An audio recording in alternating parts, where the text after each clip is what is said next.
श्री स्वामी समर्थ. घरातील अशा 3 दिशा आहेत. तिथे जर तुम्ही झाड लावलं असेल तर तुम्हाला कोणाचा सपोर्ट मिळणार नाही, तुमच्या कुठल्याही इच्छा पूर्ण होणार नाही, ना तुम्हाला कोणाचा सपोर्ट भेटेल, तुमचे सगळे नातेसंबंध खराब होतील, घरामध्ये पैसा टिकणार नाही, स्टॅबिलिटी अजिबात राहणार नाही.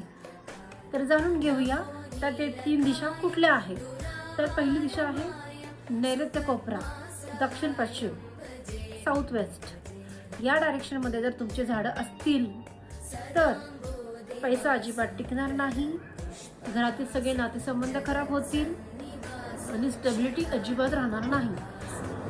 सर्वप्रथम ते झाड काढून टाका. काढणं शक्य नसेल तर त्या झाडाच्या कुंडीला तुम्ही पिवळा कलर लावू शकता. दुसरी दिशा ती आहे पश्चिम. पश्चिम दिशेमध्ये जर झाड असेल तर तुमची कुठलीही इच्छा पूर्ण होणार नाही, तुम्हाला प्रॉफिट अजिबात मिळणार नाही. तिथून आधी कुंडी काढा.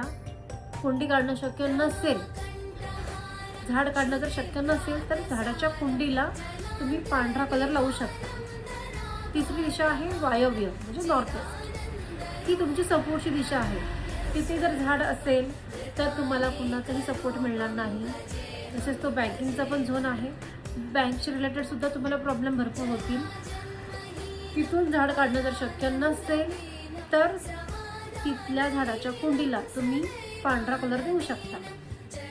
आणि ही सर्व झाडे तुम्ही उत्तर दिशा, पूर्व दिशा, आग्नेय दिशेमध्ये सुद्धा तुम्ही ते झाड ठेवू शकता. काही प्रॉब्लेम येणार नाही.